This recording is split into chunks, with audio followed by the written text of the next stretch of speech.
Je dis bonjour à tout le monde.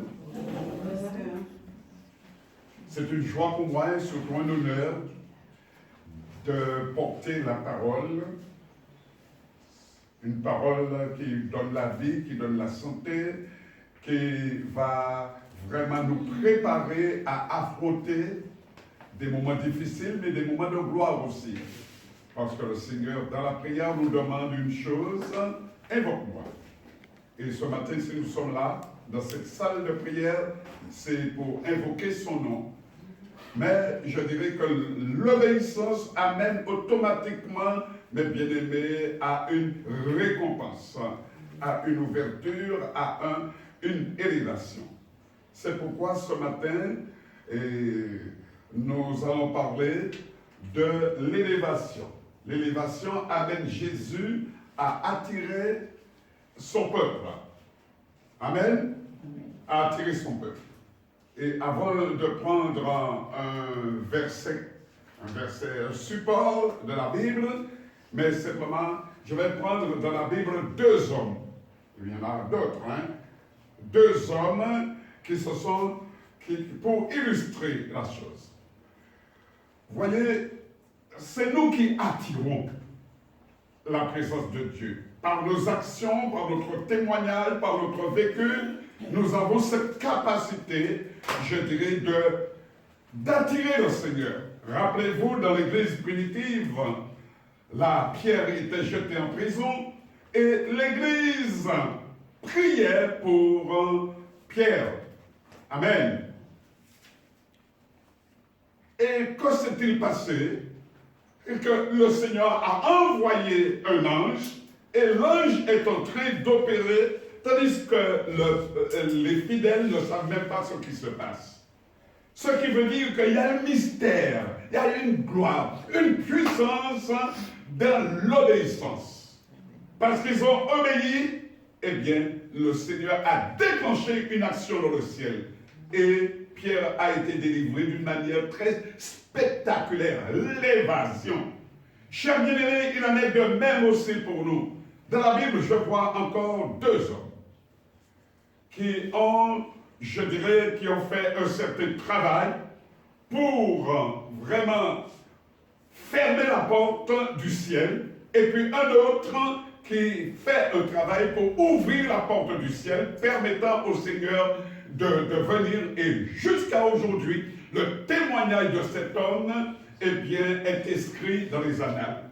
C'est d'abord Jonas, un homme de Dieu, un homme qui connaît, je dirais même un prophète. Et qu'est-ce qui va se passer? Le Seigneur lui donne un ordre, va dans la ville de Ninive, et puis proclame la vérité, fais connaître les choses. Mais lui, il préfère être à l'aise et il va partir, il va s'enfuir, mais il est rattrapé. Et c'est lorsqu'il fait le travail, lorsqu'il essaie de faire le travail, que l'Éternel Dieu va sauver tout un peuple, toute la ville de Ninive. Donc, vous voyez déjà que nous avons une action, par notre manière de vivre, nous avons une action sur le ciel. Et nous voyons encore un autre, Phiné, c'est un jeune, Phiné, qui voit le désordre qui se passe en Israël. Même les responsables qui font du n'importe quoi devant le sanctuaire. Et il va prendre une arme, une épée, et il va transpercer vraiment, et la plaie va s'arrêter. Sachez une chose, chers bien-aimés, que lorsque nous n'élèvons pas Jésus, nous n'élèvons pas le Seigneur, nous créons des problèmes. Des problèmes. Donc, ce matin, je voudrais envoyer un message très clair. De notre attitude, de notre témoignage, dépendra, je dirais, le réveil spirituel qui doit venir avant l'enlèvement. Une chose est claire. Regardez un peu dans la Bible. Il est parlé de la dernière pluie, de l'arrière-saison. Il est parlé de, je dirais, de cette effusion de l'Esprit qui va se répandre même sur les enfants, même les bébés. Alléluia.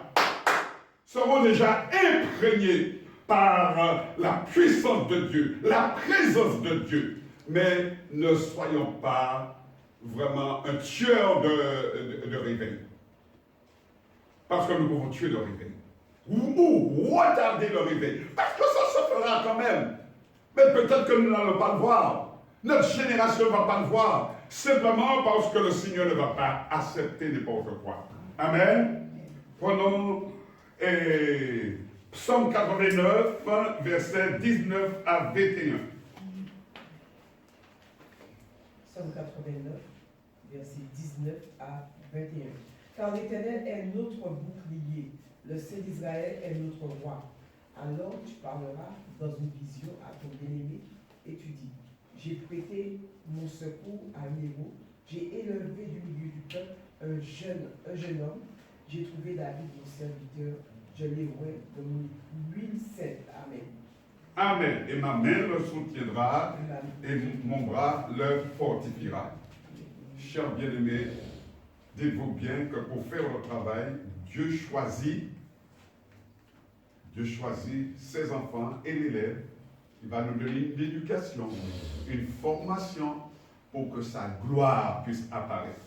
Parce que tant qu'on n'a pas été à son école, tant qu'on n'a pas été enseigné par lui, par l'Esprit, eh bien nous ne pouvons pas vraiment attirer la présence de Dieu.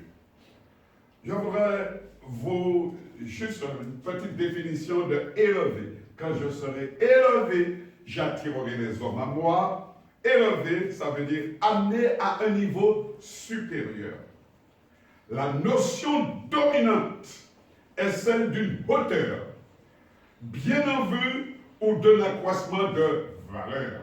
Ça veut dire que les chrétiens, les vrais enfants de Dieu, ne sont pas cachés. À un moment donné, alléluia, même si vous êtes cachés là, eh bien le Seigneur va vous tirer et va commencer à vous mettre, je dirais, en élévation. Alléluia. Élever, c'est amener au niveau supérieur. Cela veut dire que durant votre marche, à un moment donné, vous ne pouvez pas rester caché, vous ne pouvez pas, etc. et tout. Vous allez être à nu, et parce que vous devez servir de témoignage, vous devez attirer. Comprenez-vous ce que je dis, chers bien-aimés? Voyez un peu comment Dieu travaille avec nous.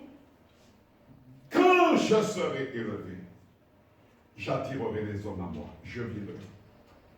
Chers bien-aimés, c'est le travail de Dieu en nous qui nous élève progressivement pour réaliser son œuvre sur la terre. Amen. Alléluia.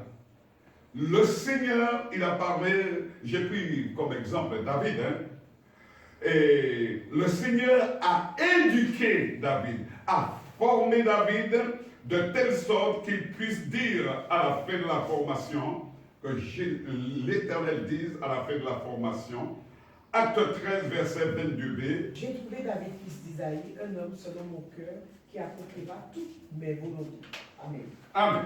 Mais bien aimé, à un moment donné de l'élévation, nous ne pouvons pas faire ce que nous voulons. Mettez-vous ça en tête. Nous ne pouvons pas faire ce que nous voulons. S'il y a une relation, s'il y a vraiment, je dirais, un contact avec le divin, si nous prions, c'est le Seigneur qui nous donne les ordres, qui nous donne notre feuille de route. Ça va? Comment David s'est-il préparé à devenir un homme exceptionnel? Comment David, etc. Premièrement, il se confia à l'Éternel. Psaume 25, verset 2, on va aller vite. Il se confia à l'Éternel. Psaume 25, verset 2. Psaume 25, verset 2. Mon Dieu, en toi je me confie, que je ne sois pas couvert de honte, que mes ennemis ne se réjouissent pas à mon sujet. Amen. Amen. Ensuite, mes bien-aimés, c'est un homme, malgré, je dirais, sa formation, il dépendit de l'Éternel. Il n'a voulu rien faire de lui-même. il dépendit de l'Éternel. Psaume 27, versets 1 à 6. Ensuite, chers bien-aimés, oh Dieu, ce qui est important, il célébra Dieu d'une manière parfaite. Aujourd'hui, c'est le grand problème. Aujourd'hui, dans l'Église universelle, nous venons dans la présence de Dieu n'importe comment pour pouvoir chanter, pour pouvoir louer, adorer. Et pendant ce temps-là, nous sommes en train d'adorer les démons. Alléluia, parce que le cœur, mes bien-aimés, n'est pas bien disposé, on s'habille n'importe comment, on n'a pas fait la paix, il y a la guerre, etc. et tout, peut-être que le mari est à côté là, etc. et tout. Vous voyez, il n'y a pas, je dirais, de préparation pour entrer dans la présence de Dieu. Et c'est là le gros problème aujourd'hui de, je dirais, de l'adoration, de la louange. Vous comprenez ce que je dis?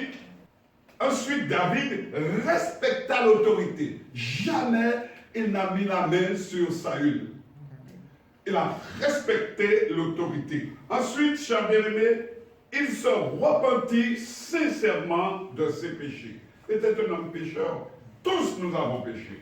Mais il faut le reconnaître, il faut accepter, mes bien-aimés, alléluia, de comprendre que s'il n'y a pas une action de repentance et de réconversion, nous n'allons pas rentrer dans le royaume de Dieu. Et en plus de cela, ça vient dans mon esprit que nous faisons justement parler les adversaires du Seigneur. Ensuite, ce qui est le plus important qu'il nous a laissé comme héritage, David, il se repentit sincèrement de ses péchés.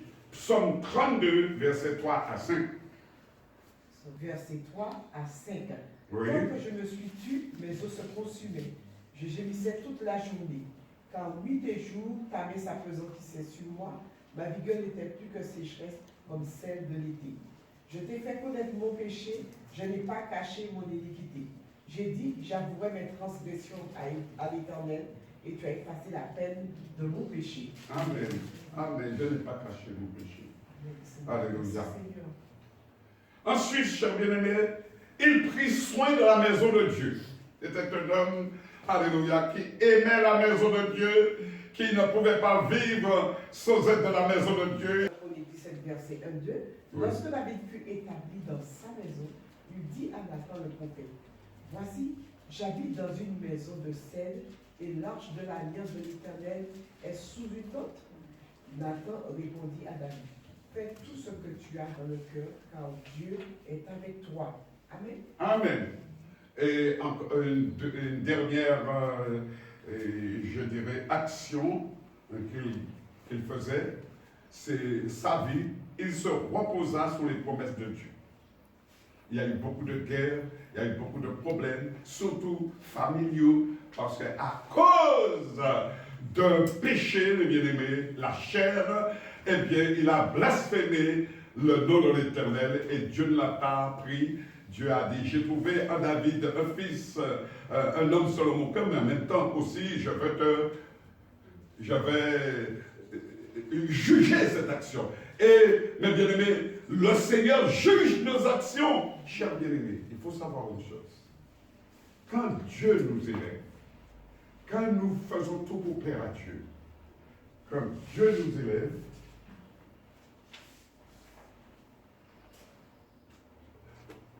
eh bien, c'est toute une génération qui est élevée. Quand Dieu nous bénit, c'est toute une génération qui est bénie. Par contre, quand Dieu rejette nos actions, comme par exemple Élie, le grand sacrificateur, c'est toute sa génération qui a été rejetée.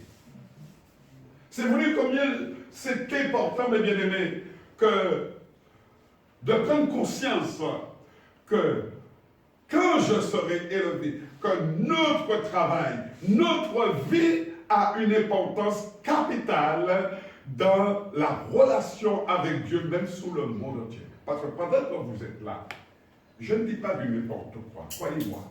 Pendant que vous êtes là, vous ne le savez même pas, mais vous avez un parent, et vous avez même une ville qui a un problème, Dieu peut utiliser votre témoignage pour pouvoir accomplir une action. Alléluia. Si vous ne croyez pas, vous retardez votre bénédiction. Parce que vous êtes en bénédiction pour les gens, surtout que vous avez accepté d'être présenté, d'être connu dans l'espace numérique. Les gens qui vous entendent, qui vous voient, eh bien, que ce soit du bon côté ou du mauvais côté, le Saint-Esprit agit pour sa gloire. Amen. Alléluia. Donc, quand Dieu nous élève, il bénit toute notre génération. C'est pourquoi sachons une chose, chers bien-aimés. Dans ce temps de la fin, comme disait notre président, que je ne veux pas nommer, nous sommes en guerre. Il ne savait pas ce qu'il disait, parce que la guerre, mes bien-aimés, est terrible. Et la guerre, ce n'est pas Dieu qui a voulu cela. Il ne faut pas que nous nous trompons. C'est pourquoi il faut nous lever, chers bien-aimés, faire la démonstration au monde que le sang de Jésus nous protégera toujours. Amen.